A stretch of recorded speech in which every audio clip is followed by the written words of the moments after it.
What up, yo? What up? What up? What up? Remington? I just woke up, my boys. What's going on? Mm, mm.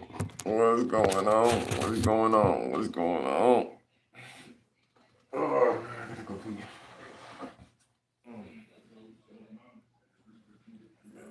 That's tomorrow too. Hey, Daddy. Daddy.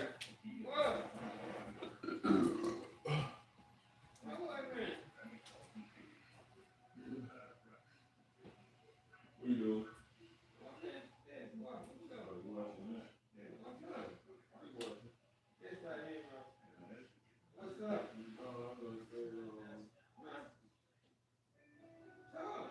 I think we gonna meet me at 2 later on Black Cherry.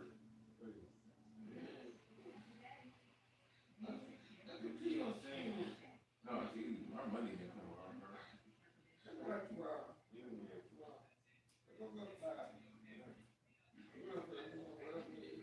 Oh, oh, you don't feel like walking up there? Don't go. Don't go. You don't feel like walking. Why would you go? You don't feel like walking. Huh? Mm.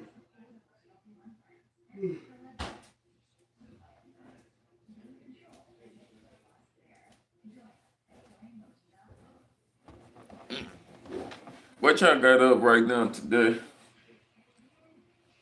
New Year's is though. It's through New Year's too. Who drinking again tonight? 2026, my boys. I gotta go put this in.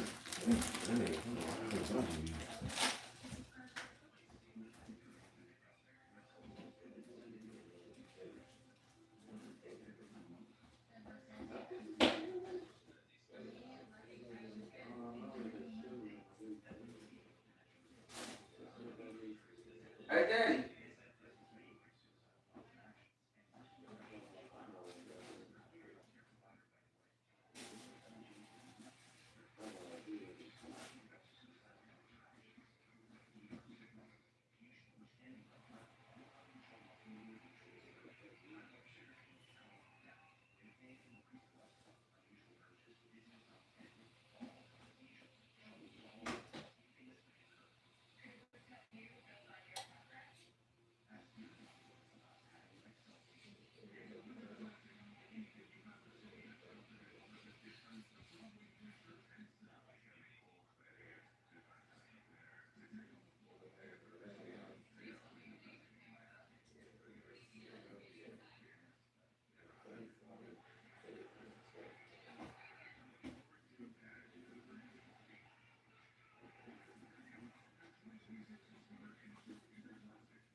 They said, Nappy Head Boy, do you want to play me in Mortal Kombat? I play in Mortal Kombat 100. Huh? What do you mean you 100? I send you $100. Huh? What do you mean $100? I'm lost. Nappy New Year's. Hello, God. What up? Happy New Year's to you. You want to talk again to me? Any New Year's resolution for Happy New Year's? Right now I'm trying to replace. I'm still replacing the giveaway of the PS5. So once I replace the PS5 giveaway, I just gonna start a live and just like give it off the bat. So I should better get it at the end of this month because I have about. I should better get it. I should better get it. If I can't get it this month, I should better get it next month for sure. But I should better get. I should better replace that at the end of this month. So I'm just gonna just give the PS5 off rip on the live stream. How can I? How can we win the PS5, bro? The first PS5, y'all have to figure out how to win yourself, and whoever figure out how to win the PS5 on the first giveaway, and then when I start doing more giveaways like that, I start giving y'all hints how to win it. So I just want everybody to win it first for their first try, so everybody can have a fair chance of winning the PS5. I don't want to throw no hints out yet. You know what I'm saying? Somebody who's new on here can have a chance to win for the new people too. Wins the raffle. If it can't, I want to try to do it. Cause right, what month is this? January, Daddy. What month is this? January. What month is this? January. Yeah. I'm trying to do it in June. Wait, no, wait. All the way to January, right? Cause June already passed, right? Wait, no, June is after January, right? What month is, I think it if I won I mean seven. I know. Okay, wait. Okay, you say it's June right now. It's April. It's after June. April is next after June. Wait, let me look on my daddy's phone. I'll tell y'all. I'll tell y'all what month I'm talking about. I gotta look on my daddy's phone because I'm trying to make sure I don't say the wrong month. Oh, you want a phone? You said, hey, I said, did you already pass? No, you ain't saying January. You got well for June get here. Oh, wait, January then June? January, February, March. June be after May.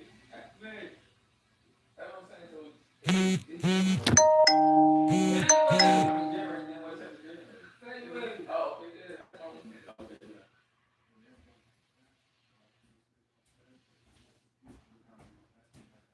Yeah, it might happen in February. I had it right. I might better get it in February. If not, it's going to be after February. I might be able to get the PS5. So that's when the PS5 actually going to start. So it's not going to be a raffle either. I just going to give y'all a certain question. Well, it's not going to be a question. Like I said, I'm like, whoever can figure it out. I just going to be like, oh, we got a winner. Somebody just win the PS5. They figure it out.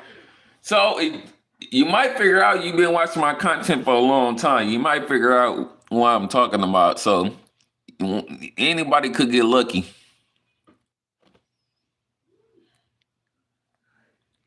Oh no, he said, oh rep it. He said rep off the PS5 right now. Do it right now. No, like I said, I don't. I got to replace it. Once I replace it, that's when I'll start the live. I started the live on it. It got stolen a while back ago. Somebody broke in my fucking house and sold the fucking PS5, and then I had to fucking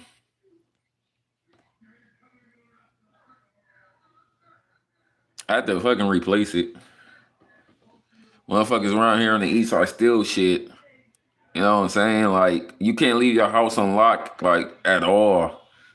And my house was even locked. Somebody just broke in my shit when I was gone. So like I already know like this east side crazy. You gotta make sure like before you leave, you gotta make sure you make sure like before you leave the house, like before I leave the house, I gotta make sure like nothing ain't suspicious around my house. Like crazy. You got catch up, bro? Yeah, I do got catch up though. Did you see that thing or working again on the PS6? I'll be doing that too. I'll be giving away PS6 giveaways too. I'll be doing that too, giving away PS6 when that come out. So somebody could win the PS6 too. I'm talking about when it come out. I'll be doing all type of giveaways. First time. Your first time getting around. Nah, man, this happened about like 3 different times. I put my catch app in the on the live chat so you can know it. I start making music. Can you?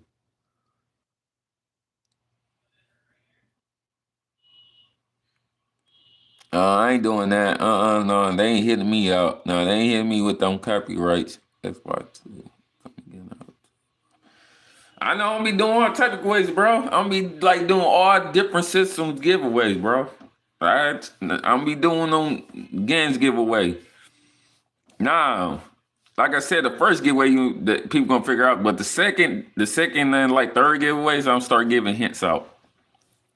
And I don't know what my man said $100, but I don't know. He said he sent me $100, or he asked, or he sent me on my, or he sent me, bro. Let me borrow 5. Happy New Year's. He said 100 though. Oh, you said let me borrow 5. That's why you asked for my catch up, my boy. I don't know you like that fully. I mean, you got to hang out a little bit more. You know what I'm saying? We got to chop it on the phone. We chop it up on the phone, man. That's different. But we don't chop it up on the phone, man. You know what I'm saying, man? You got to work, man. You got to do some stuff, man. So, I got to know you personally. I got catch up. Oh, no, man. You got to chop it up, man. You got to talk to me on the phone, man. I only talk to you on the YouTube live thing. You gotta talk to me directly, like on my Facebook. Like, I got chopped up for you a minute, man. So I know you a jit. I don't know, you ain't jit. You know what I'm saying? I want to talk to you on my live. So, you got chop it up with me on that Facebook, my boy. I got to make sure you a jit, my boy.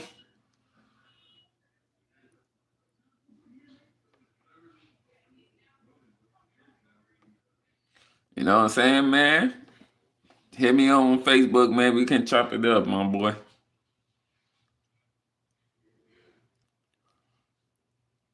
I can get to hungry. What you eat today, little man? Man, I made nothing today. I'm hungry as hell though. I made shit. I ain't gonna lie to you. I made nothing. I wake up this morning and made nothing. Shit, I'm trying to find something to eat right now. 7542. I would love to smell. Oh man, what you on? Why you want to smell my toes, man? What's up with people want to smell people's toes, man? Bro, you have a toe fetish, man. Yeah, you need to go get that checked out. You want to smell people's toes, my boy? Why you want to smell toes? What you gonna get? What toes gonna do for you? Toes ain't gonna do nothing for you.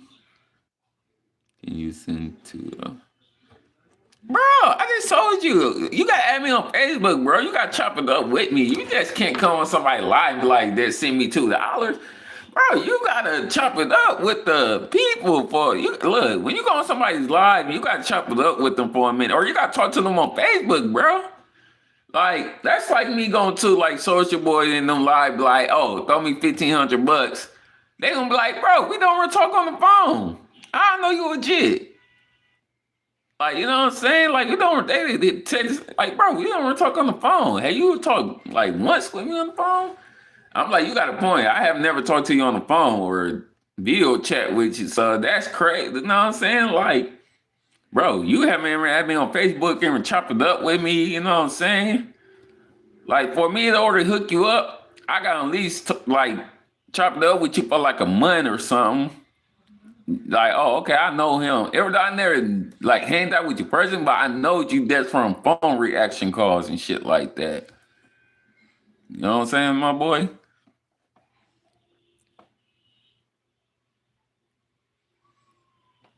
But I just can't send it to you. You don't, you know what I'm saying? I don't really know you chopped up with the other people around the family eaters. Shit. Like, do you ever chop it up with the people you were when you go to other people? Like, do you chop it up with them? Or you just like don't? Do you ever add them on Facebook?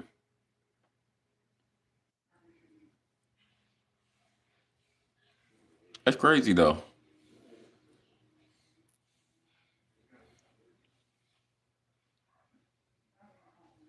Jay, look, you ain't trying to add me on Facebook. You gotta add me on Facebook, my man. He said, "Nah, I don't want to add you on Facebook. You gotta add me on Facebook." How much do eat hot chicken? How much is? I don't get a. Oh, I don't got a phone, bro. Bro, you gotta have a phone. This the only way you can get in the lodge. You gotta have a phone, bro. What do you mean? You got a phone. Other than that, you wouldn't be in the live. So you got to be using somebody else's phone, or you got a phone. One or two. You can't be in the live with no phone. Like what? That's crazy, bro. You got a phone. You just didn't make no sense right there. You are tripping. You are tripping, my boy. I got a tablet. Oh, you got some? You still can add me on Facebook. Tablet got Facebook. What's the difference? You can add me on Facebook through your tablet, and we can chop it up from there. While I'm on the live with you, talking to you. No, you don't. Yeah, tablet got Facebook, bro. I don't know what you talking about. I've met a lot of people with tablet and they got Facebook. It sounds like you just don't know how to do it. That's a reminder too.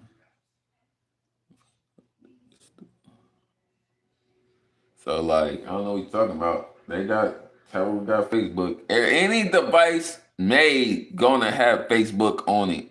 Tablets, phones, a computer, a laptop, anything electronic gonna have Facebook. Every your TV, you can't even have TV. Every your TV got Facebook now. That's what I'm saying. Anything electronic gonna have some type of. It's gonna have Facebook. I could go on my Facebook through my TV right now and just stroll through my Facebook.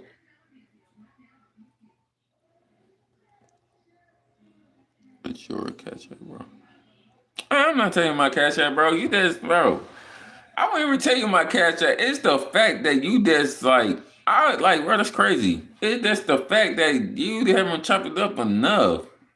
So I wouldn't even tell you my cash app. I don't, well, I put it. I mean, I would put it in there, but I really don't want to tell you my cash app because, like, that's crazy that you want to send, like, you want me to send you some money, and we ain't even talk on Facebook or nothing like that. Do you like chicken? I do like chicken. Yes, I do. I don't eat it much. I eat it once in a while, but I do like chicken though.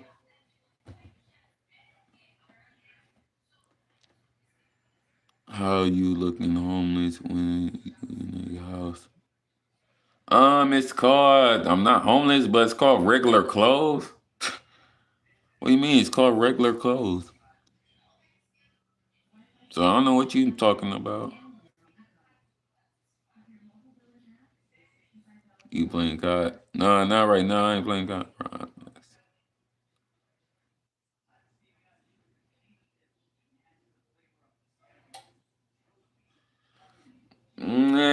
I'll tell you my cash app, my boy. But I mean, I don't know why you want it. I mean, I'll tell you, I'm not going to send you nothing. We haven't chopped it up long enough.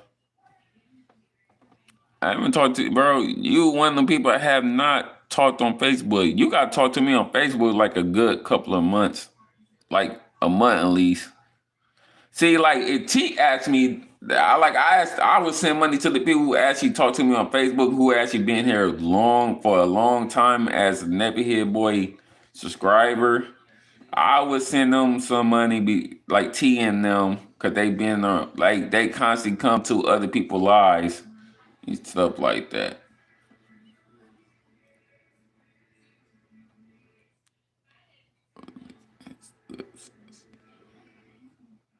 Send me $10. I ain't doing that either. I'm not seeing no $10.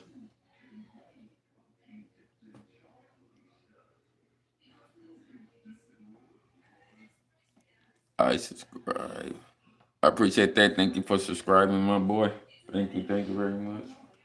But I am ready to go get a pot though, cause I'm thirsty. Send me 542, and I like. I appreciate that. Thank you very much, super girl. He said super girl. I appreciate that. Thank you for the like too. I actually do gotta go get me something to drink. I mean, I'm really thirsty. My phone's still off, so I can't take that with me. So I'm just gonna let y'all. I'm just gonna let y'all chop it up in this live. You doing good on that room? I'm out here. Cold as hell. Oh, holy shit. Oh man, I'm sorry you cold, my boy. I hope you find a. I hope you start. I hope you find a warm place to heat up. Cause I'll tell you, it ain't cold being fun. I mean, that cold ain't fun. It ain't fun getting cold. You get cold, man. You be like, oh shit, I'm freezing. I know. I feel you, my boy. It's not fun being cold. You if I knew where you live, I would give you. What is your favorite? My favorite pop is fruit punch. No, actually, I would. It is my favorite pop is like fruit punch, Tahitian tree. Oh, you got a room. You mean how I got a room? I mean I got a room. I just don't go in there. It's just small, but I'm gonna hook it up pretty soon though. I'll turn that. I'm actually gonna turn that small room into a game room. That's what I'm gonna do. That's what I'm going to do. Turn it into a game room.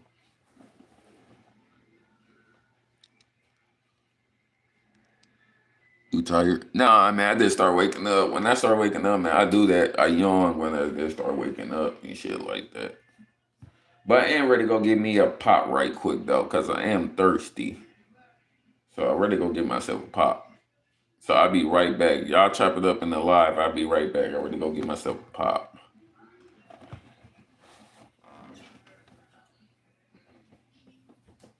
I still got to pee though.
I don't think my daddy got anything to drink, so I'll be right back, y'all.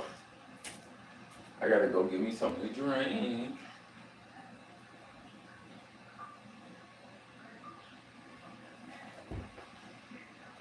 Girl, I really don't want to though. Cause the drive through closed.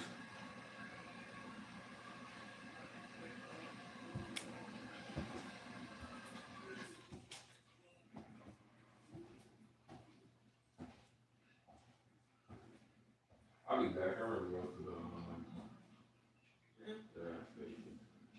Yeah. I told you, can't get, I can't get nothing on my glove. Oh, okay. Well, then be careful. Where have you come with on my glove? Yeah. There's nothing dark because they closed and shit. Yeah. Wait, you probably you don't have nothing to drink, do you? I got one great cup, Michael. How's the cup? I ain't gonna get cold for a while. Oh. Oh, here you go. I guess. I need my shit right here. It was. My shit, my little shit was stuff like that. No, I don't think it did. Oh. Oh, no, I didn't get shit. No, no, my bad. No. No, I didn't. No.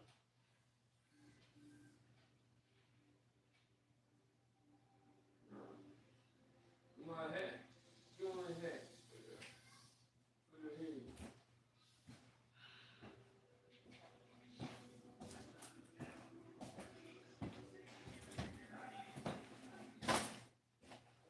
Lovely,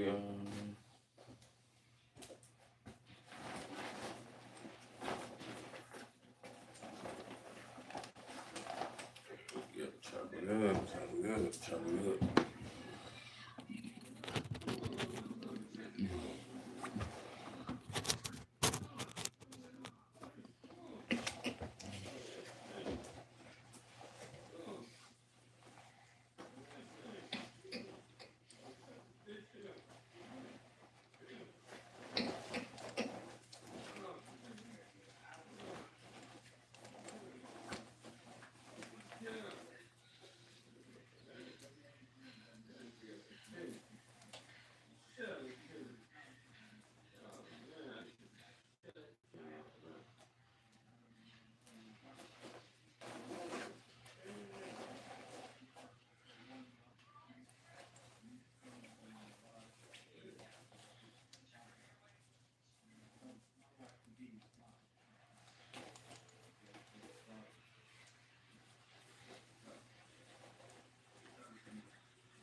I'll be right back, y'all.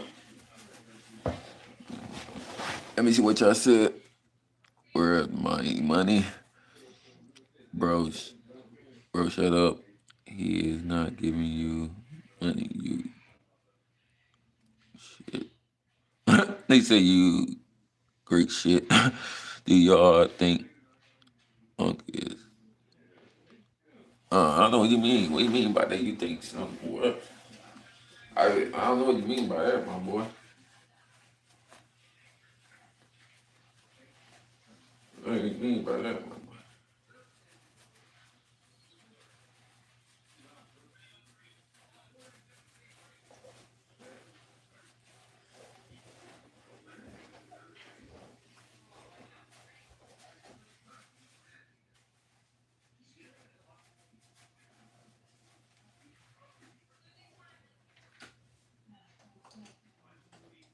Hey, come unlock the door. Oh, I got it. Never mind.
Oh, shit.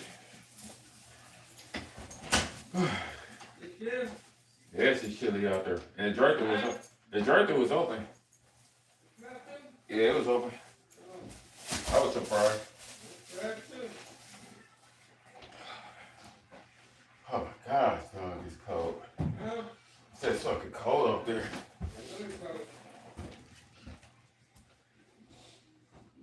We need something to eat.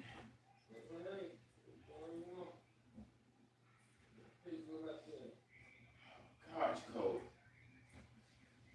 Whew.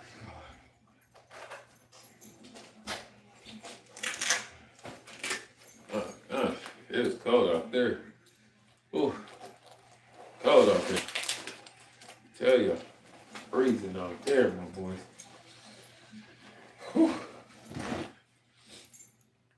Freezing out there.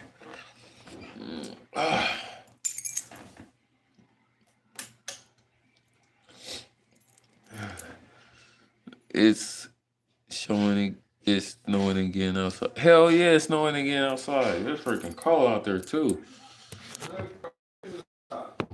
Man, I gotta go fix me something to eat. Y'all.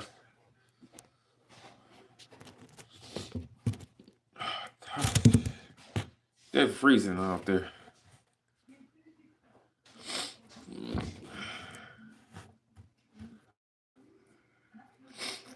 Oh, I got no one on here.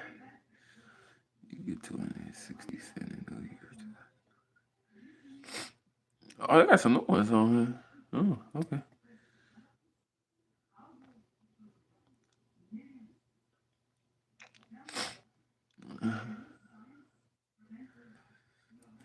Oh, I got some new ones on here.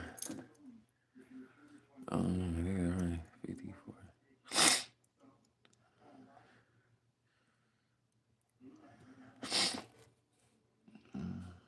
All right.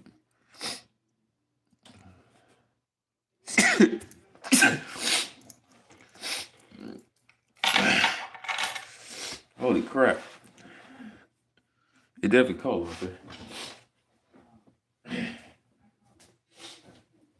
That's one out there.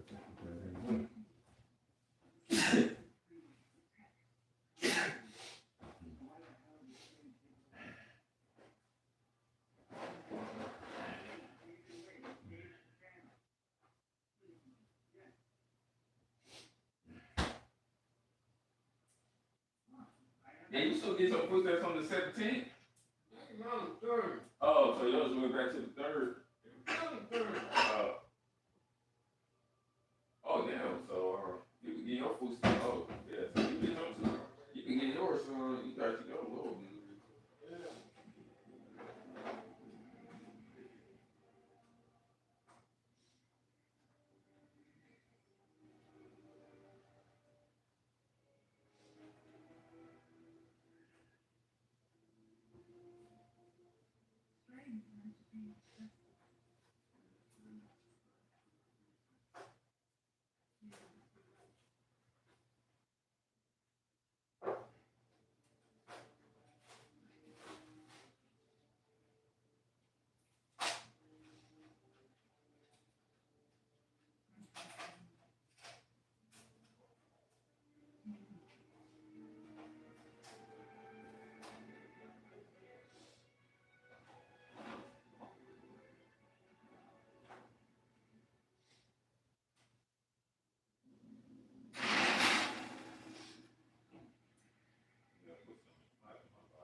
I gotta put some hot in my body, y'all.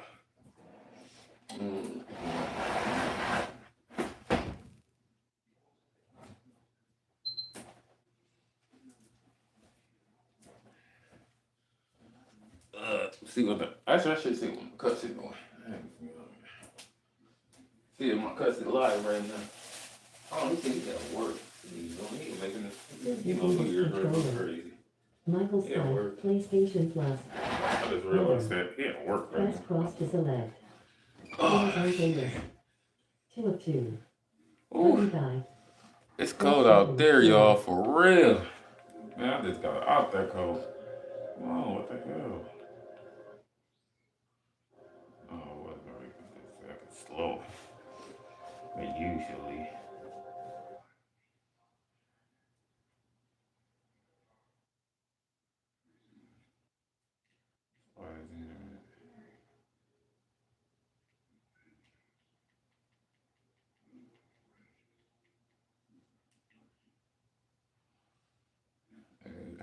Oh, and I posted some pictures, but like I said, y'all want to see the whole thing. I did post two new pictures. I posted like two pictures on my X, but like I said, I only gonna be posting like pictures. And like clips that only clips on it. So if y'all want to see the whole thing, you gotta go to my OnlyFans to see the whole thing. Go to the videos of my fire dark content stuff. Cause on my X, I only put clips on there.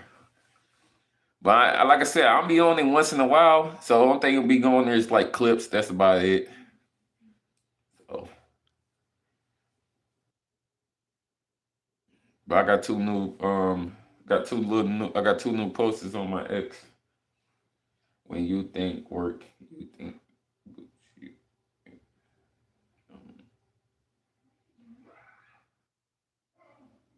One just dropped the most massive One Punch Man webcomic chapter. It's 60 pages long, 6-0, and Saitama uses 4 serious moves in succession, 2 of them being new. We also got Darkshine with his rematch against Raiden. Genos seems to be going completely berserk in a twist of events. We got Child Emperor versus Metal Knight, and Child Emperor busts out his most ultimate move, plus one of these robots takes out Black S, perhaps the Mad Cyborg, and Saitama's gonna go and fight him. Absolutely. Why choose a Sleep Number smart bed? I need help with their snoring. Sleep Number does that. Yeah, it's definitely snowing out there. Thick webcomic chapter, so much happened here, 60 pages that we have to talk about.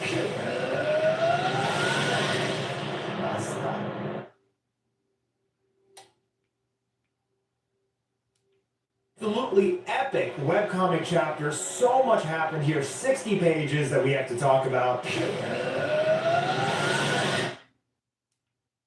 Battle suits that have taken them over and turned them into zombies are attacking all of the cities. Here we have Tank Top Master, who gets faced with a Machine God series, Machine God dress, and he's pretty tired and exhausted as this Machine God goes in to attack him, but Rebbe Gaza actually saves him. Interestingly enough, she's very beat up and bruised, missing an eye and everything, but cool to see her come into play, and also a Mind Mask.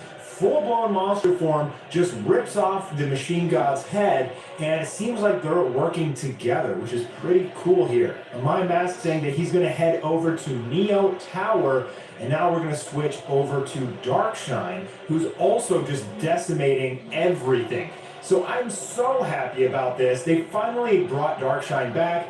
As you guys probably know, he retires after the Garo arc. After Garo whipped his butt, he just kind of broke down and lost all of his pride and ego, and he just became like a completely humiliated weakling, not wanting to fight anymore and just instead being a sensei. But we actually find out later that turning him into a sensei was Metal Knight's design. But in any case, this version of Darkshine is ready to just go on a complete rampage. And I love this character so much because he really is like the Black Saitama. He basically can't take any damage. He's absurdly strong, destroying just about everything in one punch. We've never really seen him take damage, except for when his hands got melted by Vomited Fur Ugly.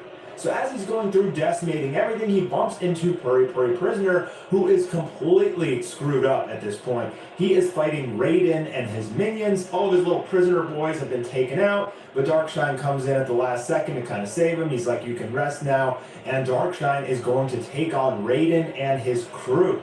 But first, awesome little standoff here as he gets his rematch, because as you remember, they did spar before, and Darkshine pretty much lost. And that was like a huge surprise because we're all thinking to ourselves, like, well, how strong is this guy Raiden? Like, Darkshine doesn't seem like he can really take any damage. He goes in to fight, and he attacks all these guys in battle suits. And you gotta remember, these battle suits increase your power like crazy. Like, if you're a C class, you jump to A class or even higher. The power jump from wearing these battle suits is ridiculously high. They're all going to pile onto him, and he just goes to town and just starts. Yeah, they're going crazy on that boy's One Punch Man. Very quickly and easily taking out all of these Neo heroes wearing the super power suits. It's so epic to see Darkshine have his redemption here. I'm not 100% sure like what the entire point of taking him out of the series for so long was. Perhaps something to do with just the continuity of the story, but I'm so happy to have him back seemingly in his prime, or if not even stronger than ever before. He seems to have basically no problem just completely tearing apart all of these fighters, and now Raiden is going to be the one to go in. And he tells Raiden, the reason why I lost in our last sparring session was because I lost my nerve. So Raiden's going to go in and use these like giant heavy cannons, throwing out all these massive attacks that one of them even just puts like this giant palm down on the ground, and Darkshine seemingly just tanks all of this. Then Raiden goes in for this spin move, hard force, super heavy cannon, heavy spin cannon, all those sorts of abilities, and Darkshine just straight up catches him. And it's like super surprising because I thought Raiden would put up a better fight, but Darkshine's like, I'm going full power now, I'm not holding back, I didn't lose my nerve anymore, catches Raiden, lifts him up into the air, like I thought he was about to power slam this dude into the concrete, but no, he just straight up rips off his entire battle suit, just breaks it off with this move, and yeah, Raiden got owned by Darkshine, my boy Darkshine moving his way up, and this was just super cool to see. So now we're going to go to probably the most important part of this chapter, as we see that Metal Knight, or Beaufoy, is talking about how Darkshine is such an interesting character. For some reason, he wanted Darkshine to be out of the way, but he's faced right now with Child Emperor, who we know ate some sort of candy that gave him some like, you know, super brain power or something. He's trying to get answers out of Beaufoy, who's been very reluctant to tell him anything. You know, Child Emperor has huge suspicions about this guy, and basically what we learn in this chapter is the reason he hasn't been answering any questions is because it's a waste of his time. Child Emperor summons his super Brave Giant. Brave Giant being that awesome Gundam-looking mech that he brought out in his fight against Phoenix Man, which is coming in One Punch Man Season 3. So he has like this giant version of it out into space, like a satellite, and it just comes down, flies down to Earth, and this thing is like bigger than a mountain. And Child Emperor is threatening Beaufoy, who summons his metal series, like all of his best metals.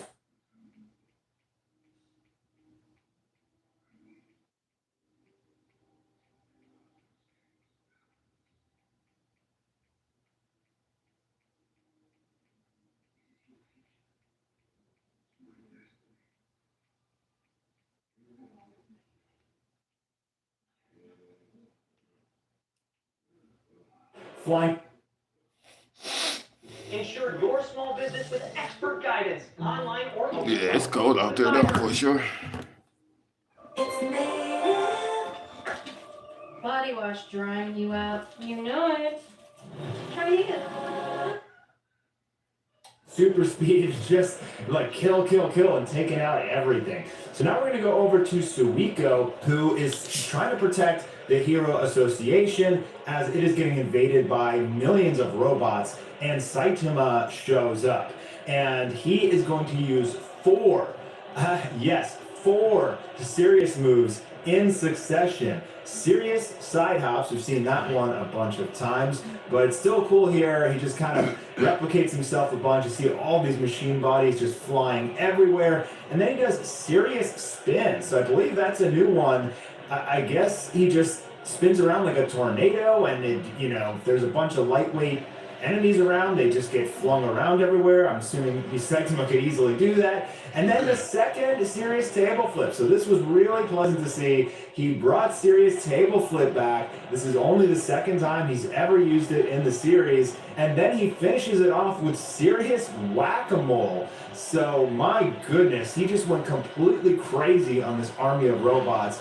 A quad serious move combo, and he just kind of walks through them, dust and smoke and robot parts flying off. This is just super cool. And then Rover is standing there. Now Rover wants Saitama to go see something, so he bites onto his cape, and he's like, okay, well, what's that way? He follows him over. We see Music Forte. He looks dead. I mean, he is so wrecked here. Suiko jumps out and starts punching and kicking Saitama because she's on her last limb. She didn't realize that he wasn't a robot. He just kind of brushes it off. and he says, "You guys are amazing. Leave the rest up to me." But then we're gonna see Black S, who says there's a crazy strong robot just among all the other ones, some absurdly strong guy disguised among them. Be careful. And Saitama says, "Got it. I'll smash them all." So is that the Mad Cyborg? Is it Drive Knight? Is it just a machine god?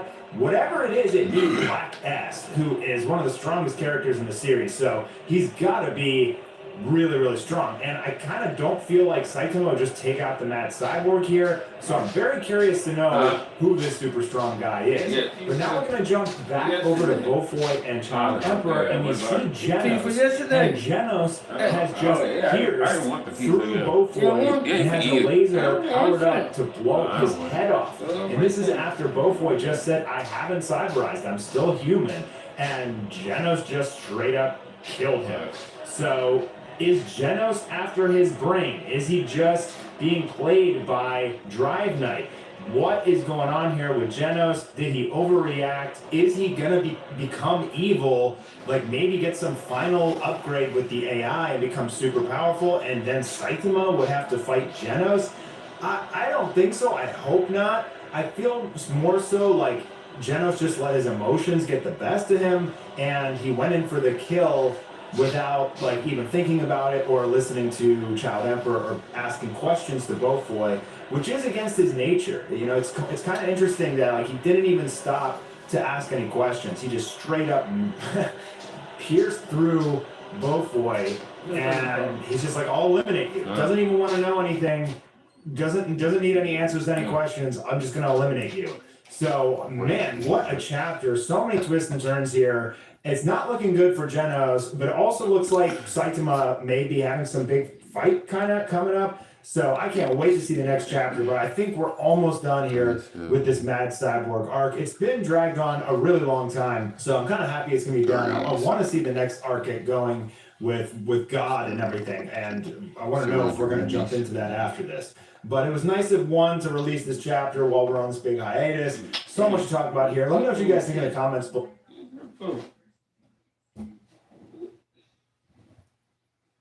What? Anyone who sees this forbidden statue will be executed to contain the curse that haunts the village. Nigga, these just blow on my top. The The series opens with Carol, a well-known writer, staying out late with Helen, her closest friend, as they celebrate the release of Carol's latest book. Still, it's clear that Carol isn't truly happy. She feels the book doesn't live up to the standards she's known for. And on top of that, she originally wanted the main character to be a woman, but backed off, believing it wouldn't resonate with readers. Helen suggests they step outside for a bit to change the mood, a decision Carol will soon regret. Carol agrees, and while they're standing outside discussing the novel's themes, she notices a strange sight, a line of airplanes flying one behind the other in the sky. She's deeply unsettled because the scene feels unnatural, but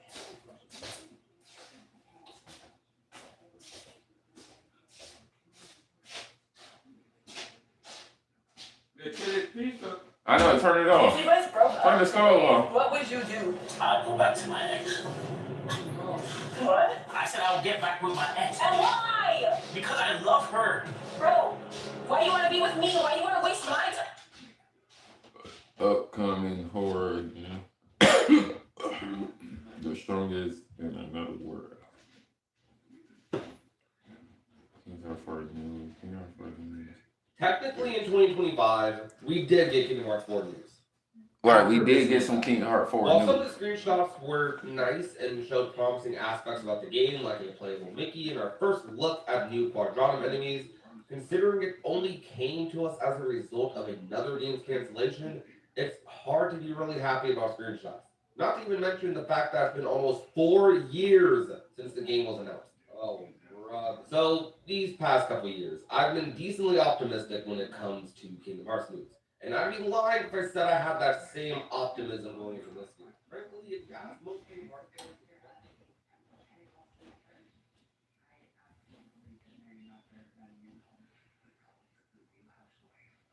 Lucas Hayes, I'm sorry. 3 people are dead because they inquired about him. He had them killed, and I'm going to find him. Should I be talking to him? I have no connection with Lucas Hayes. Mr. Holmes' past relationships are no one's concern. The film begins in Da Nang, Vietnam, where an assassin... Damn, get that shot the man's brain. Man.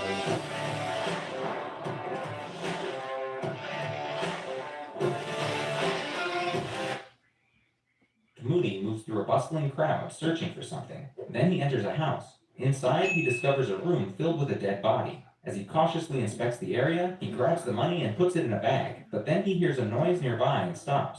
Then he immediately opens a closet and finds a young girl aiming a gun at him. She tries to pull the trigger, but the weapon isn't cocked. Moody quickly diffuses the situation and takes the girl with him. 30 years later, in Bucharest, Romania, a major kidnapping shocks the city. A security guard looks for his boss, Valley, in his room but can't find him. Instead, he sees other guards entering and one sleeping beside a woman. The victim is Valley, the son of a powerful mafia leader, sending a security detail into chaos. The kidnappers demand a ransom of 3 million euros, then Valley commands the guards to bring the money. Meanwhile, at the arranged drop-off, the guards arrive expecting to retrieve the Valley, but instead find a woman called Anna waiting in a van. After checking the van and making sure Anna has no weapons, they take her to the mafia boss's mansion. At the mansion, the woman is brought before Valley's father, Don Preda, the feared mafia leader. He has the ransom money ready, but uses the moment to issue a chilling threat. After he kicks her, he warns that he plans to hunt down her crew, butcher them into pieces, and feed them to his pigs. Unfazed, the woman responds calmly, stating she isn't there for the money, but rather to meet him.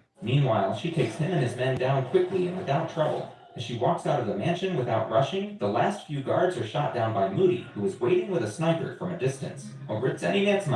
Moody leaves Valley tied up in the forest and then drives away with Anna, leaving him behind. The woman is revealed to be Anna, the little girl Moody saved in Vietnam 30 years earlier. Later, in a private wooded area, Moody threw his sniper weapon to the river. He then asks her if she has the $3 million, but Anna calmly tells him that they were only hired to eliminate the target, and that should be enough. At that moment, a notification comes in, confirming that they have received their full payment of 7 million euros. After years of working as top assassins, they finally decide to leave that life behind. Anna keeps herself busy with morning exercise and an active social life, while also running a bookstore in London, trying to live peacefully. Meanwhile, Moody retires to a large mansion, enjoying a quiet and comfortable life in his old age. Afterward, it is Moody's 70th birthday. Anna goes to his home to surprise him. She gave him an iconic guitar he had long given up searching for. He tells her that the guitar was only made for 2 years and that only 90 of them exist in the world. Curious, he picks it up and starts playing, clearly enjoying the moment. Then he asks Anna how she managed to find it. She simply reminds him that he was the one who taught her how to track down the impossible. As they continue their easy conversation, he suddenly starts coughing in an unusual way. Anna grows worried but pretends not to notice, keeping her expression calm. Later, Moody leads her to his basement, which is his secret hiding place, where he presents her with the deed to her bookstore. He reveals that he purchased the building outright as a gift, but there's a catch: he needs a favor in return. Plugging a flash drive into his computer, he pulls up a file on a man named Lucas Hayes. Moody has been searching for him since 1998 in Paris. He tells her that he only wants to find him and nothing more. Anna agrees to help, and Moody offers to go with her to Vietnam, but she refuses, saying she doesn't want to return there. After that, she leaves and heads home. The next day, Anna goes to the laundry store and tells the woman that she has an issue with her dress and that she wants to talk to Benny about it. To the fact, Benny is Anna's best friend and tech expert. After smooth conversation, Anna asks Benny to track down Lucas. Anna receives satellite images of a mafia compound. At the bookstore, a man named Michael Rembrandt walks in, saying he's looking for a first edition book as a gift for his boss's wife. Anna tells him that no one has a copy. Instead, she hands him a rare poetry book worth $256,000 and then suggests that he give her a wrist bracelet in return. However, it quickly becomes clear that his visit is just an excuse to get close to her. Before leaving, he gives her his number, and just before walking out, he recites a few lines from the poem, leaving Anna slightly intrigued. Meanwhile, Anna meets Benny in a park, where he hands her a flash drive with all the details about Lucas Hayes. With the information secured, she heads straight to Moody's house to give it to him. But as soon as she steps inside, something feels wrong. Moving through the house, she finds Moody lifeless in his bathtub. Shock washes over her as she looks around, and then she notices his beloved guitar, now broken on the floor. She then manages to retrieve Moody's drone and finds a flash drive inside. Wasting no time, she calls Benny and tells him that she will be heading to his home soon. Anna rushes to Benny's place, hoping to find safety, but what she sees sends a chill down her spine. Benny is dead, his body trapped beneath a heavy laundry press. Panic threatens to creep in, but she pushes it aside and quickly leaves. She heads straight to her bookstore, planning to grab a few things and disappear before anyone can track her down. Just as she reaches for her bag, she senses danger. An attacker appears, ready to strike. Before she can react, gunfire erupts, filling the store with chaos. Bullets smash through shelves. Anna knows she's outnumbered, but she refuses to go down easily. Thinking fast, she fakes her own death, tricking her enemies into believing they've won. As they lower their guard, she strikes back, taking them out one by one with speed and precision. Once the last attacker falls, she wastes no time and disappears into the darkness. The next day, Anna goes to the library to carefully examine the data Benny gave her. As she digs through the files, a crucial piece of information catches her attention: that Lucas was admitted to St. Kitteria Hospital in June 1999. At that same time, his father, Edward Hayes, was on trial for illegally supplying chemical weapons to rebel groups in Vietnam. However, before Edward could be convicted, he was assassinated in a car bombing. The attack was no mystery. It was widely known that Moody had carried out the hit. As Anna pieces everything together, Moody's death is likely connected to these past events. The timing, the targets, and the killings all seem too calculated to be a coincidence. Determined to uncover the truth, she shifts her focus to Jacinto Fole, the man who took control of Edward Hayes' illegal operations after his death. With her next move clear, she wastes no time. Packing light and staying alert, she boards a flight to Da Nang, Vietnam, ready to chase down the answers. The next day, a motorcycle team led by a man named Billy cruises through the streets of Vietnam. Damn. That's crazy. Mm.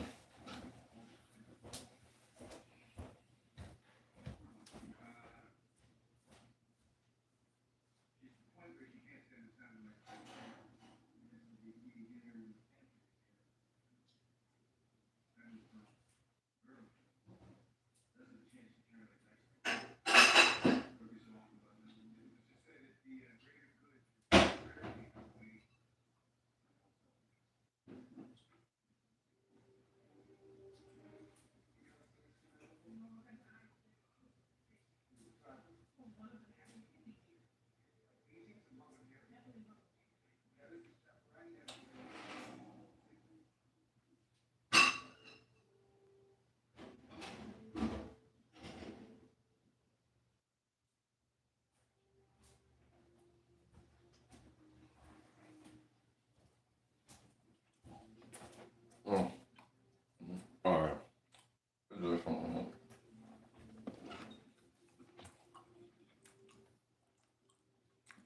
All right.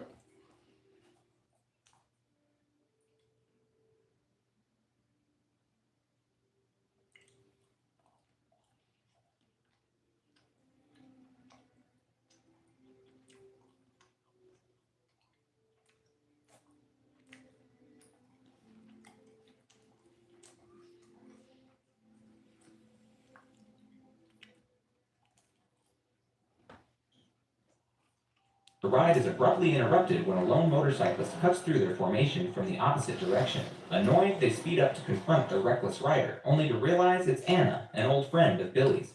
Anna hands over her bike to Billy in exchange for his help in arranging a meeting with Jacinto Fole. Billy hesitates, warning her that Jacinto is dangerous and powerful, but Anna remains calm and assures him that she isn't there to kill Jacinto, she only wants to talk. That night, with Billy's help, they intercept Jacinto's car, forcing it to a sudden stop. As his guards scramble to react, Anna swiftly slips into the vehicle, staying composed. She hands Jacinto her card and firmly tells him to call her. Without hesitation, she makes it clear that she has urgent questions about Edward Hayes and won't leave without answers. Later, Jacinto finally calls. He begins the conversation with polite appreciation before asking if she knows who he is. Anna responds confidently, listing details about his life, including his role as an influential political mediator with some rather interesting hobbies. Impressed by her knowledge, Jacinto eventually agrees to meet and invites her to his office. In Jacinto's office, Anna is greeted by him and his lawyer, Duke. Jacinto reveals that he and Edward were collaborating on a project for the extraction of bauxite until the accident happened at Eddy. Quickly, Anna tells him that that was not an accident, but a planned death. Jacinto then questions why she is so focused on a man who died 30 years ago.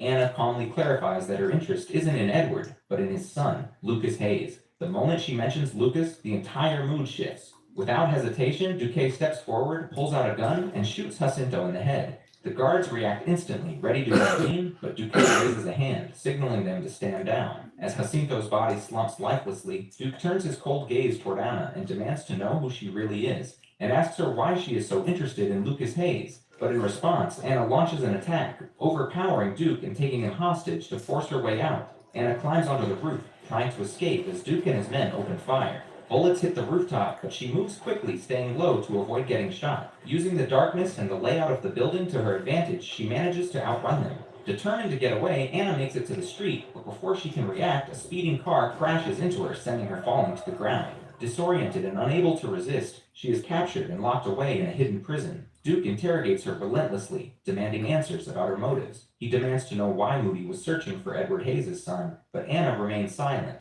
Even as the torture becomes more brutal, she refuses to give him any answers. The relentless pain leaves her badly injured, but she refuses to break. Not long after, she is caught off guard when Michael Rembrandt, whom she met before at her bookstore, appears before her and treats her by giving her food. Then, he reveals that he and Duke work for the same employer, but insists he had no involvement in the deaths of her friends. His presence, he claims, is strictly professional. He's only there to ensure the job is completed. Before leaving, he tells her that he is her only chance at getting out. He offers to help her, but only if she is willing to help him in return. Outside the prison, Rembrandt orders Duke to stop torturing Anna, insisting that she needs time to recover. Before leaving, he makes it clear that he wants her to be fully alert by morning.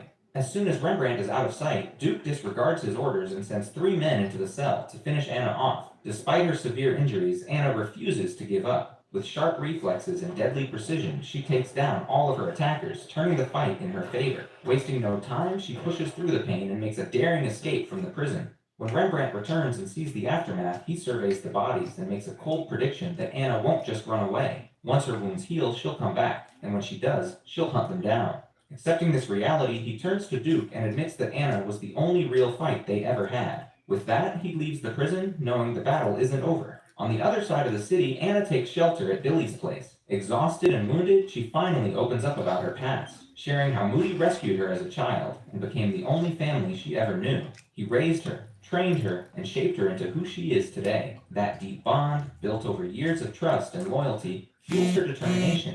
No matter what it takes, she vows that his death will not go unanswered. Billy reminds her that Edward Hayes has been dead for 30 years and warns that she's putting herself in serious danger by chasing this. But Anna is firm. She tells him that Lucas Hayes is the one who killed Moody and is already aware that she's looking for him. She admits that the last trace of Lucas leads back to St. Quiteria Hospital. Billy realizes there's no changing her mind. No matter what he says, he knows she won't stop until she finds the truth. Determined to settle the score, she moves forward with her next step. The next day, Anna arrives at an orphanage, ready to put her plan into action. There, she meets Mother Lucia, the head caretaker, who provides her with Lucas's records. As Anna looks through the files, Mother Lucia reveals a crucial detail. Lucas once left the orphanage, but later returned, hiding under a new identity. Now he is known as Christian. Mother Lucia then takes Anna to Lucas's room, but stops at the door with a serious expression. She warns Anna that Lucas has been blind, deaf, and mute since he was 6 years old, and clarifies that it is a miracle he is still alive. However, communicating with is impossible. Meanwhile, Anna receives a call from Rembrandt. He appreciates her for her battle at the prison with the men. The conversation takes a tense turn when he brings up the St. Quiteria sisters. Sensing her hesitation, he tries to smooth things over by inviting her to dinner, promising to share the information she's looking for. But Anna refuses, making it clear that she will decide the time and place for their meeting. Without waiting for a response, she ends the call. Unbeknownst to Anna, Rembrandt is with Edward Hayes, shockingly still alive, who is very much alive. Edward gives him a direct order. He wants the job done before the upcoming event he is attending.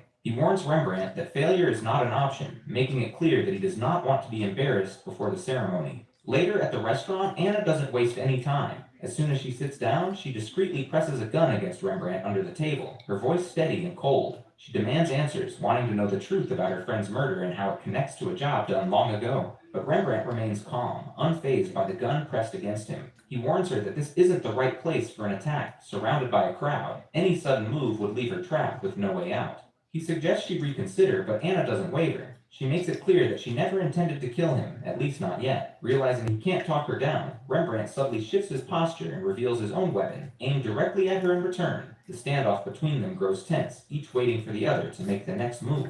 For a tense moment, neither of them moves. Their eyes lock, each waiting for the other to make a mistake. Finally, after what feels like an eternity, they both lower their weapons, silently agreeing to delay their fight. Growing suspicious of Rembrandt's true intentions, Duke sets a trap. Knowing about his dinner with Anna, he secretly hires a group of local thugs to take him out. But Rembrandt is ready. As the ambush unfolds, he fights back with precision and skill, taking them down one by one. Despite being outnumbered, he overpowers each attacker, leaving them sprawled across the alley before walking away unscathed. Meanwhile, Anna has already set her plan in motion. She sneaks into Duke's house, choosing a more direct and brutal approach, interrogation by force. Moving swiftly through the shadows, she takes down his guards, making her way toward him. She isn't here to negotiate, she wants answers, and this time she'll make sure she gets them. By the time Rembrandt reaches the scene, it's already over. He steps into the bathroom and finds Duke hanging lifelessly, the brutal interrogation ending in death. As he takes in the sight, his phone suddenly rings. He answers, and Anna's voice comes through, steady and calm. She tells him she has all the information she needs, but before he can respond, she adds one more thing that she hasn't left. She's still there. A battle breaks out between them, each pushing the other to their limits. Every strike is met with equal force, neither willing to back down.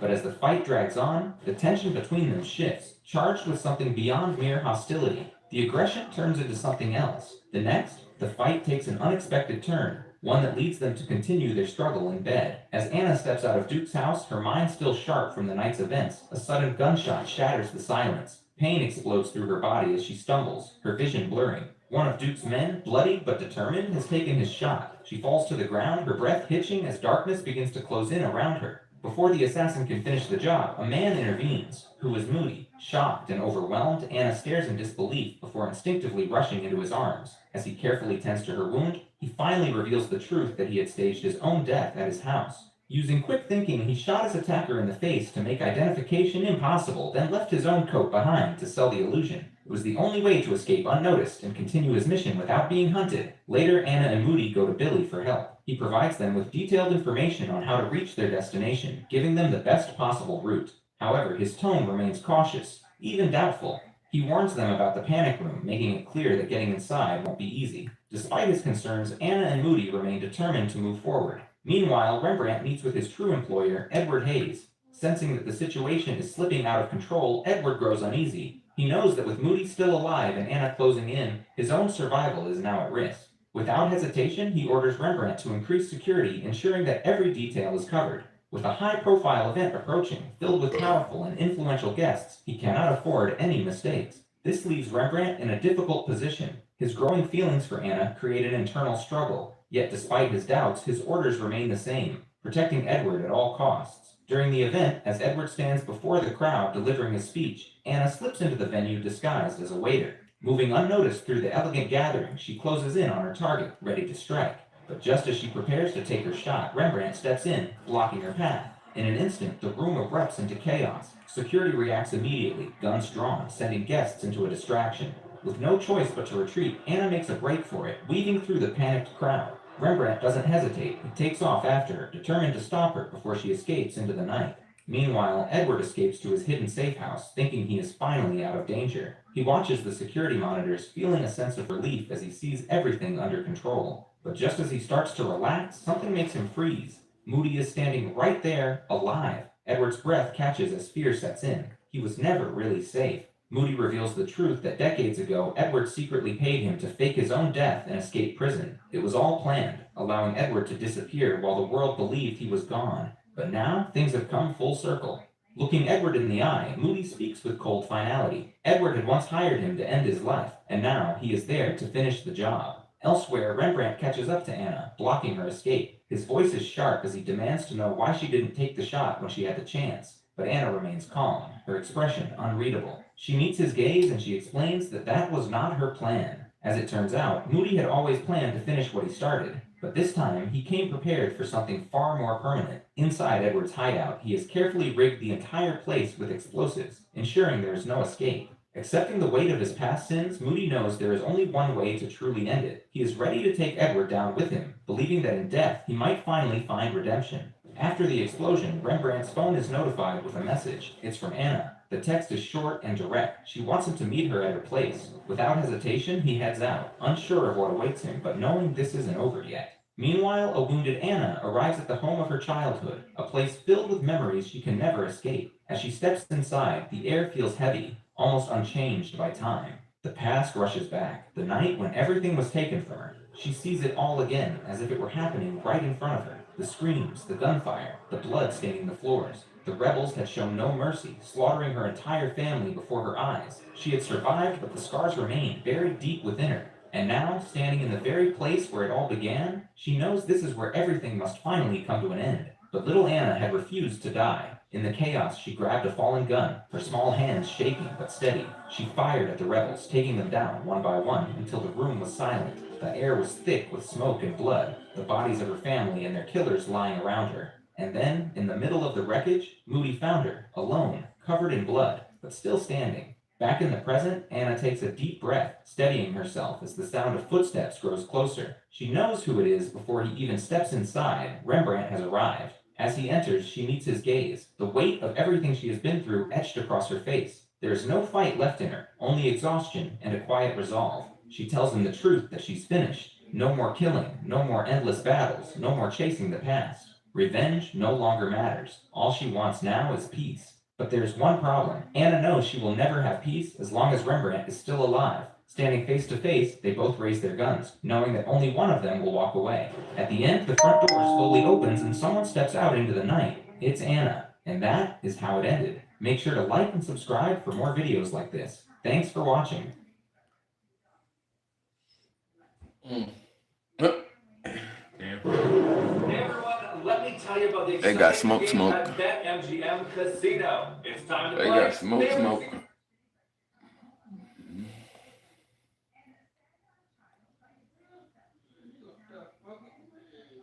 This is the greatest webcomic chapter we've ever got, dude. This is the greatest webcomic chapter we've ever got, dude. Look at this. Drive Knight versus Saitama. Drive Knight is a bad guy, 100%. Genos has been played. The real enemy has been revealed. Oh my gosh, so much happens here in this webcomic. It's actually crazy. 53 pages. The writing is so good. The twists and turns and treachery. Oh my goodness, guys. The robot that...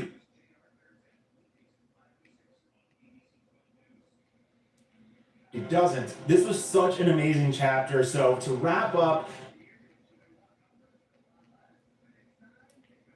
Watt to destroy like a spaceship, and he also uses two-handed consecutive normal punch. So first we're going to go back over to Genos. As we saw the last event, he charged into Metal Knight's office and pierced him through the stomach with his hand, and holding him up says, "I will eliminate you." We saw him going on this like crazed kill spree, and he just seems to be going completely berserk. And as he comes in here and seemingly killed Metal Knight, Child Emperor screaming for him to stop because Child Emperor is trying to get information out of him right now, and Genos is going crazy using these laser eyes to destroy all of Child Emperor's drones. And interestingly here in this chapter, he's like, "I'm going to eliminate you too." Genos even wants to destroy Child Emperor, just a kid.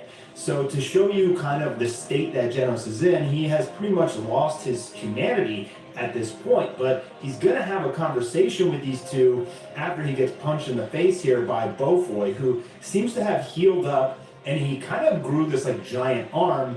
He has a battle suit similar to like Hammerhead from episode 4, and I think he has like some, genetic technology in it so he can kind of regrow, regenerate. It integrates shape memory nanometal into electro-viscous fluid linked with bioelectric currents to generate instantaneous output. I guess it's kind of like the liquid metal Terminator from Terminator 2 or something. Like he can kind of expand and grow his body. Also, he says that it can exert about 1/3 of Super Alloy Darkshine's power. This is stolen battlesuit technology, which we know that the Neo heroes are using right now.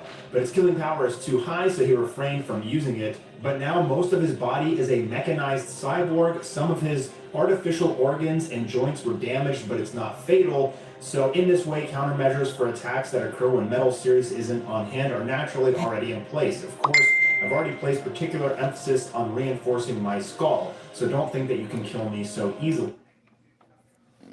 I'm glad you did. I'll be right back, y'all.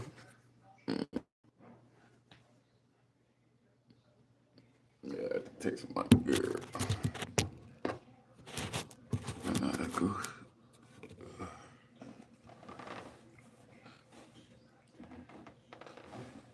You second-rate mutt. But then a wall opens up, bursts forth all of these robots. We know that Beaufoy, Metal Knight, is the master of robots, but all the robots are not his. He does actually explain here that he did send out some robots to kind of stop the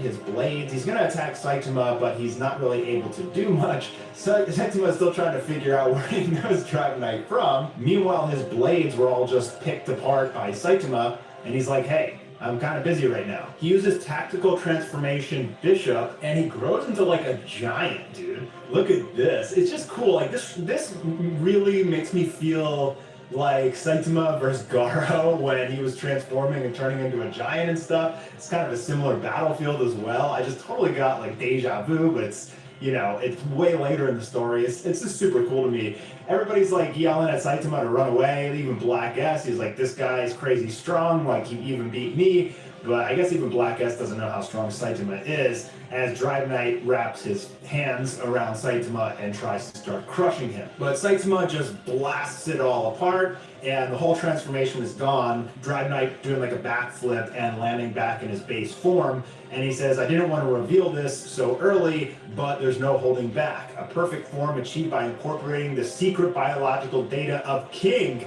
who is said to be the strongest human on the planet. Tactical transformation King.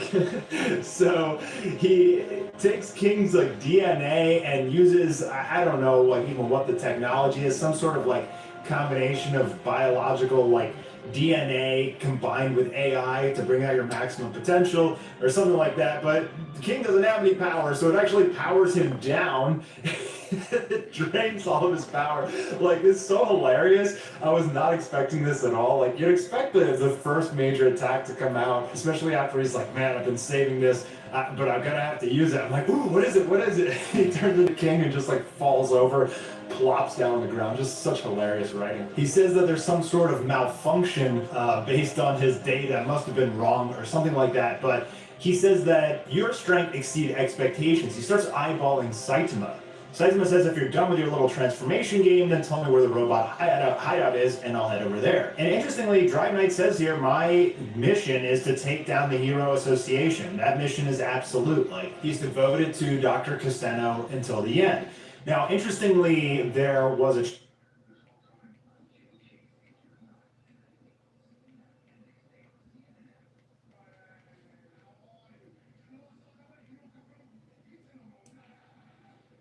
humanity at all. So Saitama just starts bonking him on the head because he's like, I heard that when machines malfunction in appliances, sometimes you just gotta hit them a couple times and it fixes them. It's so funny. So he's just slapping Drive Knight around.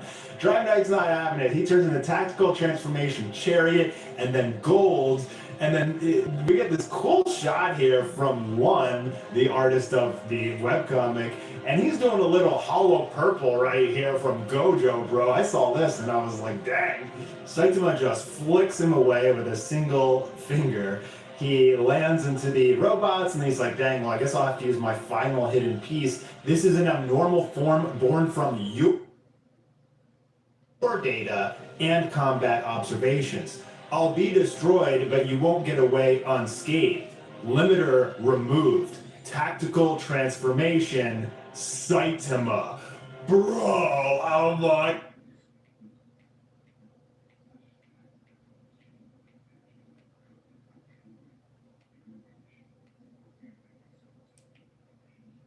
And he is going to fight Saitama here. He looks like, you know, the Mad Cyborg that we were shown, like that. I think we saw the back of it. And he thinks that he's become special. He thinks he can feel something inside of him in this ultimate form. And he attacks Saitama, and it looks like he punches a hole through Saitama. And when I saw this, I was like, wait, what? But it is, that's just One's art. I think he nailed Saitama in the ribcage, like with a right hook. That's what it looks like. And it does not phase Saitama. And Saitama says, a program that can't even choose what justice is, that really pisses me off. The real bastard is the one who made you, and that is Dr. Kuseno. So now Drive Knight does Saitama full max, a mode which I don't think I can even say the word on YouTube. I don't even know if I can show it. But yeah, read the webcomic yourself. He goes full power. He throws a punch at Saitama. And it looks like Saitama headbutted his fist, or the guy's fist just completely shattered, punching Saitama's shiny bald head. Either way, it blew him apart into pieces. And that's no Garo, because the Saitama mode Garo could actually send Saitama flying from a punch. This dude literally just shattered his arm trying to punch Saitama in the head. And for our final page here, we see Saitama has blown him apart, and he says, "Rest now."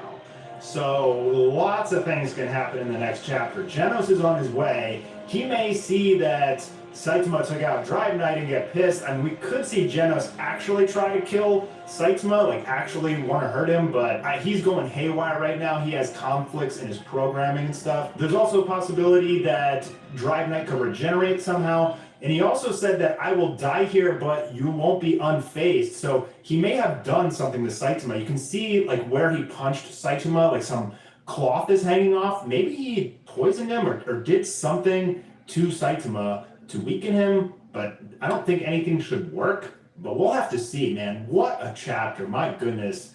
This was such a treat. Let me know what you guys think in the comments below, but like, dang, what good writing, man. Just unbelievable.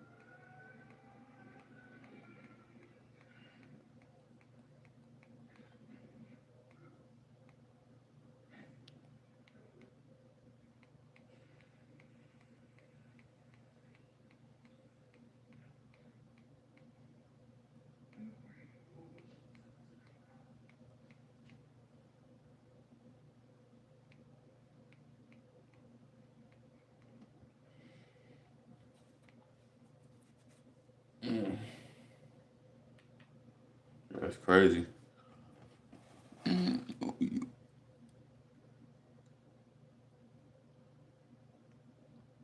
don't know who this is. Who the fuck is that? I don't know who that is.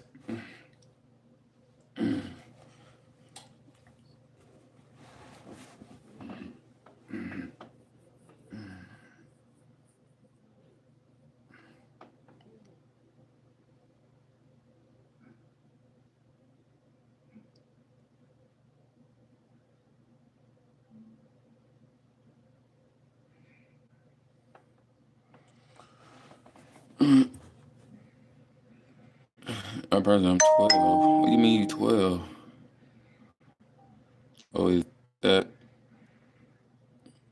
reason I see on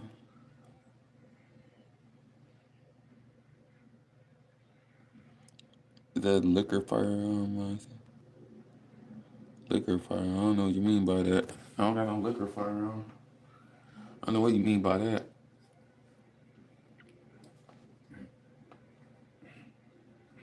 Man, I don't know what you mean by that. I don't got no...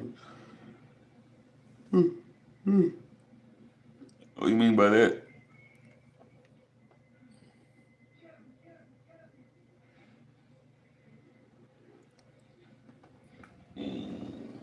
I don't know. I don't wish nothing, my boy. I don't know what you're talking about. I don't wish nothing. You sound like you mad.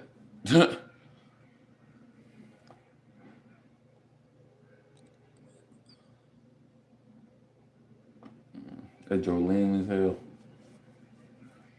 Boy, come with some better jokes. Say hi. What up with you? Hi to you. What up with you? What up with you? Come with some better jokes, my boy. I might only use that lame joke you did said. Current relationship status or single talking states.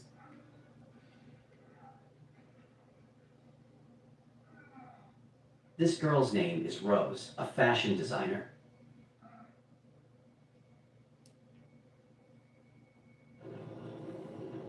Ne, あんた親玉？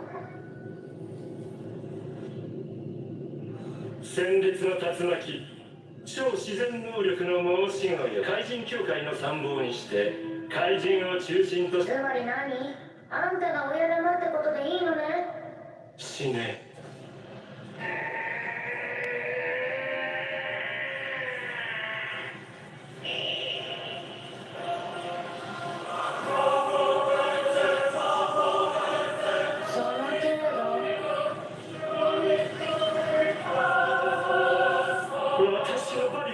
の姿で戦うとしよう。竜巻よ。重力300倍。優れた干し柿にな。もうちょっと右肩グッと押してくれる？最近枕を変えたから肩が凝るのよね。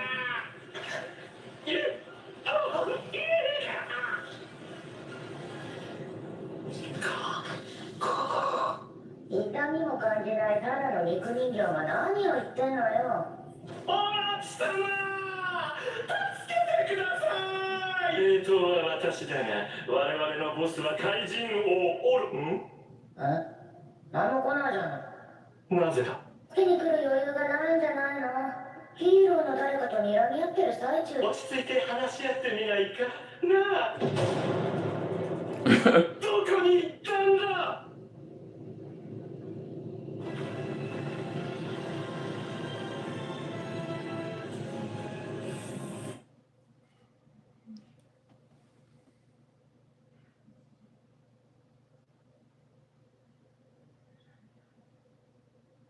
You mad cause I am a woman. Why would I be mad? Cause like white dudes, like, okay. Like white dudes, like, why would I be mad about it? Like, that's crazy. Nobody's not mad cause you like white dudes. Like, okay. Like, why would I care? You like white dudes. That's what's up. Like, okay.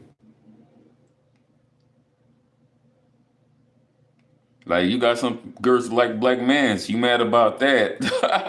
That's so funny. You mad because girls like black mans too. The cover page of One Punch Man. Yeah, I know you mad about that. Like, you sound fucking dumb as hell. Nobody don't give a fuck what a girl's like. If a girl like, how that's gonna like. Sound dumb as shit. Mask was released to see Saitama. See how dumb you sound because you got white girls who actually like black mans. Like, but okay, I'm mad though. Like, you sound fucking dumb as hell.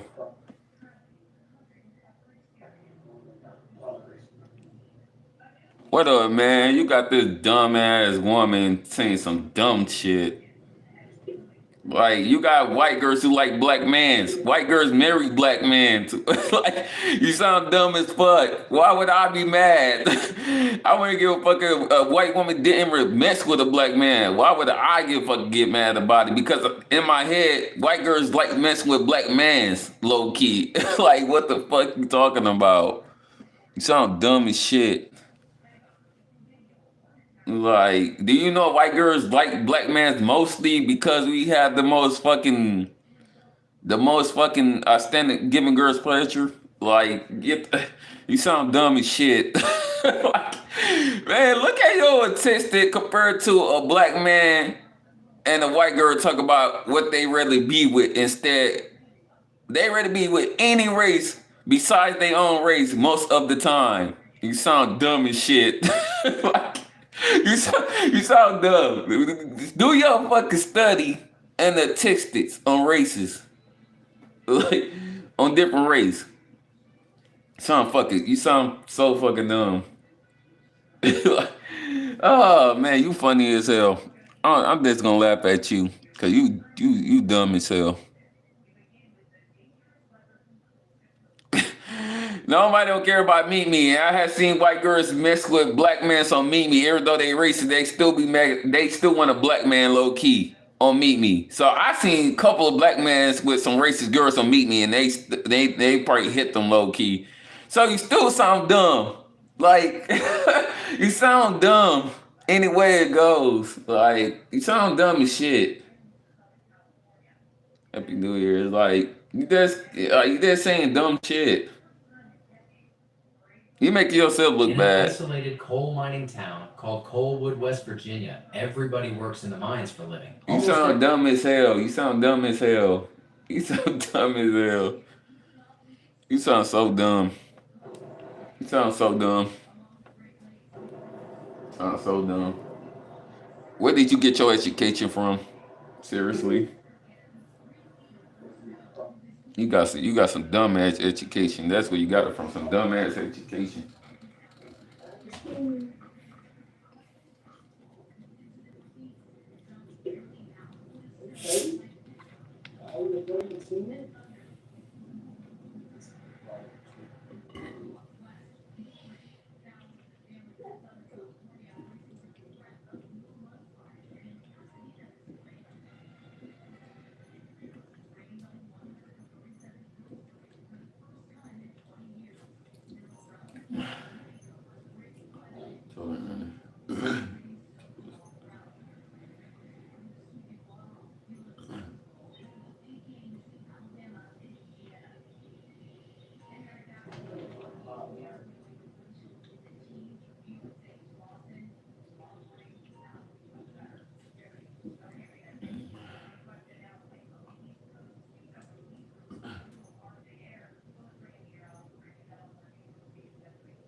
Hey, you sound dumb.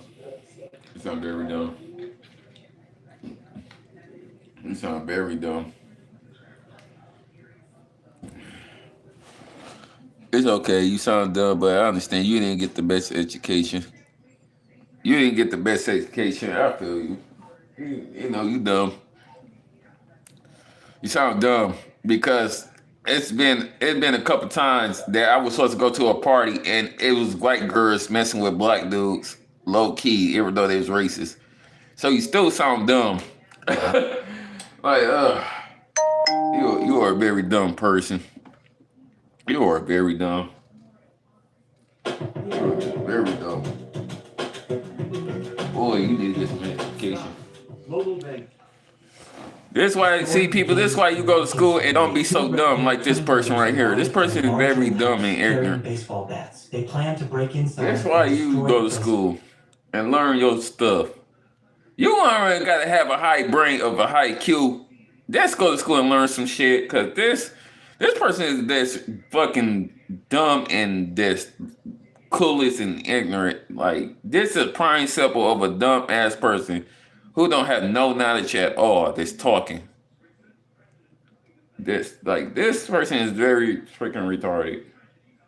This is what you call a definition. I want to say retarded, because every retarded people got some type of IQ. This person that's a complete moron. A complete moron.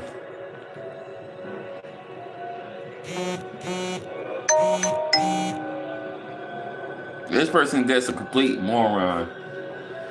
And obviously, what do that got to do with me hanging out? I still hang out with girls. Like, what the hell do that got to do with me hanging out by myself?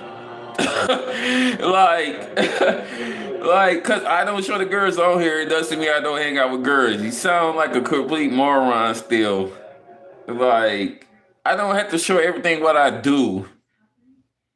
I'm sorry that you want to be in my butt 24/7 and you want to be so noisy in my lifetime what I do. But I'm sorry, you can't see everything I do in my lifetime. I'm sorry about that. Sorry that you don't have that type of freedom that you wish you could do what I do. I'm sorry. I'm sorry for you.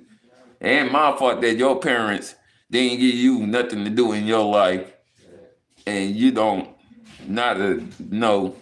And my fault your parents didn't teach you how to live life.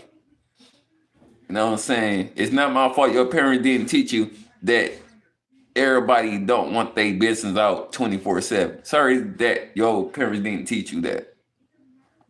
Sorry. I'm sorry for you. I'm sorry that your parents let you be a moron. I'm sorry about that. I'm sorry. I would make sure people donate you some money so you can get smart. I would pray for you that you get smart. I would pray that you get smart. I have money still, so you feel salty. I still have money. Hey, Daddy, this person said I have no money. How dumb do her sound? Don't you still think that? No, I still got money on me. You know you don't think that, Michael. Yeah. It's dumb as hell. Don't think that, sir. No, I don't know. I'm learning to think that. How dumb as hell.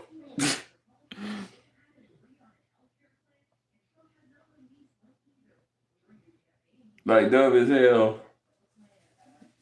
Like dumb.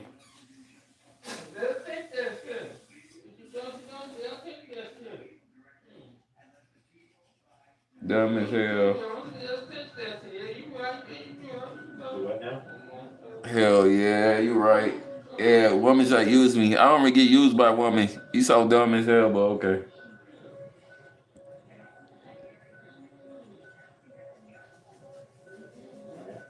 I want to see it's your money.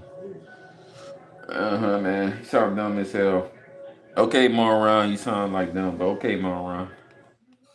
Okay, moron.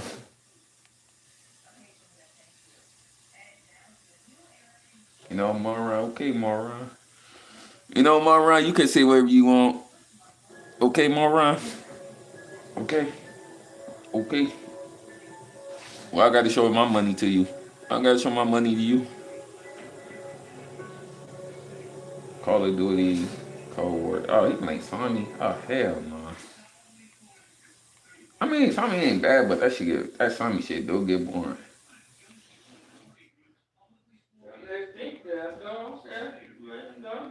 Yeah, I know. That's a moron talking. That might be Chris 30 ass trolling. Yeah, it probably is though. I wouldn't doubt it. Probably is Chris. Moron, no, I wouldn't doubt it. Probably is. The most entertaining basketball player alive right now is Yuki Kawamura. He is the short. I don't gotta show you my money. Like what? That's crazy. I got to show you nothing. Why I want to show you my money? Cause your bum ass don't got no money.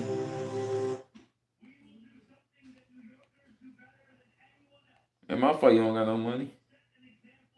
But Air Frieza was. Frieza slowly wakes up inside his father's mothership. He had just been operated upon by the best scientist in the Frieza Force and given new life. Y'all know I've been loving beating these cheaters in the park in NBA 2K26. So much so that I damn near ran up 1 million BC just from beating these cheaters. But in all my park games playing all these cheaters, I have never ever met anybody that has a little kid on their team who they are boosting. Now this little kid is none other than the viral singing sensation Ace.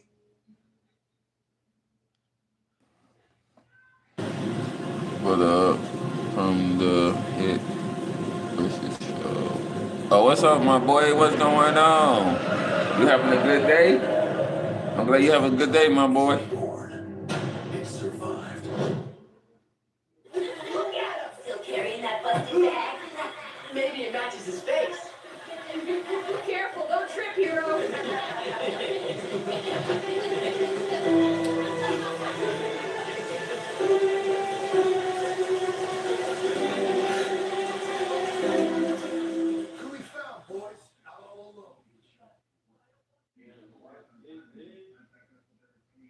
What the hell?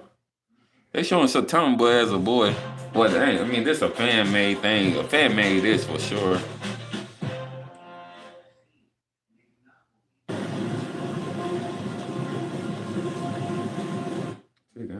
Wait, is that really?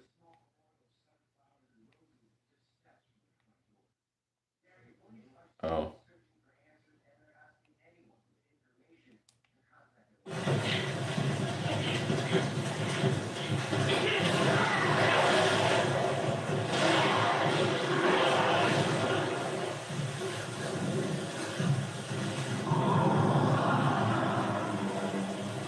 I'm tired of losing. Not this time.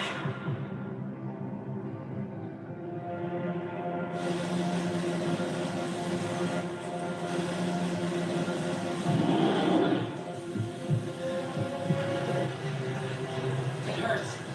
I'm not running. Come on, then.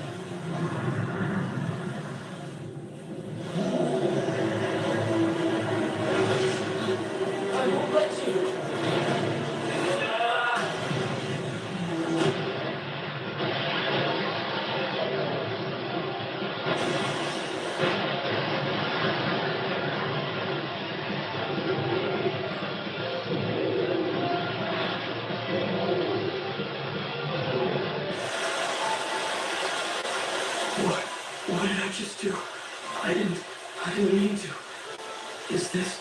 Oh my. I don't understand.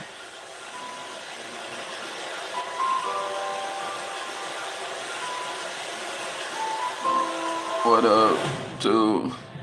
Is that Chris on the fake page? I don't know who that is. That could be. I wouldn't doubt it. It could be though. Or it's probably somebody I know, but just like want to talk shit because they this mad. You know what I'm saying? They be jealous of me, you know what I'm saying? Because they want to be me, but they can't, so they mad.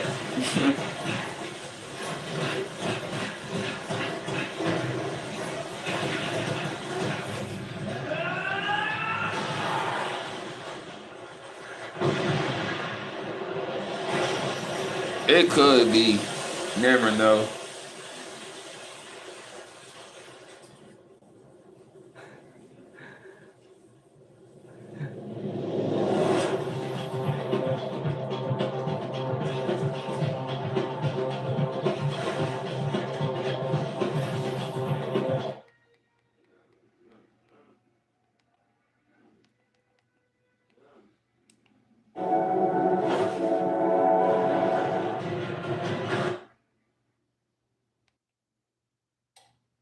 It could be.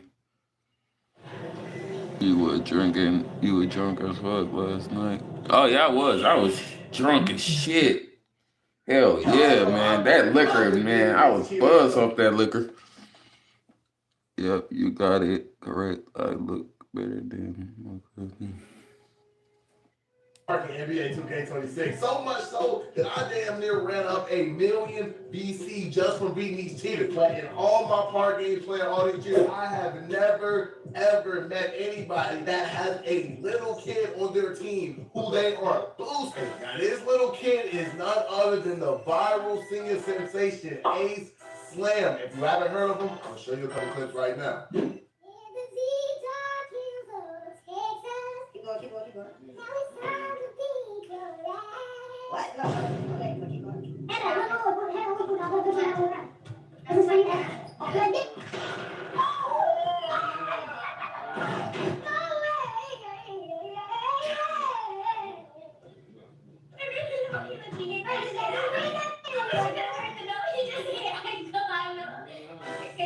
Now, this kid has really grown in the 2K community, but I was surprised when I saw him on a 30-game streak. I was there the whole night, bro. I slept around and fell asleep. Oh, you good, man. I was lit. I ain't lie, bro. I went to sleep my damn self, bro. That liquor was hitting me. That liquor you got, man, that liquor I got. Oh, man, I was feeling it. That liquor was hitting me.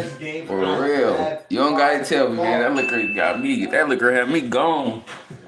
That liquor had me gone. 44% contested. We ain't lose. Game over.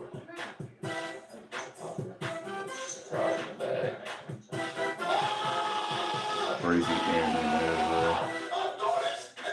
But before we get into that game, I want to show y'all a quick game me and Mar beat right before we even discovered this streak. So make sure you stay tuned, grab your popcorn. This is going to be a good one. If you're not subscribed, you better subscribe. Check my page. I am a If you enjoy content like oh, okay. You a hooper? Okay, I got you. I'll check you out in a minute. See what you hooping with. See what you hooping with, my boy. Now, if you look in the middle, we can actually see the 30-game streak growing up, but we didn't. Got you, my boy. But I already get on some 2K and play with these bum ass people, man. I hit y'all up later on tonight with a good another live stream. Chop it up with y'all. We gonna be going to sleep pretty soon, around 1. So it's fun chopping up with y'all boys. Y'all have a wonderful night and a wonderful day.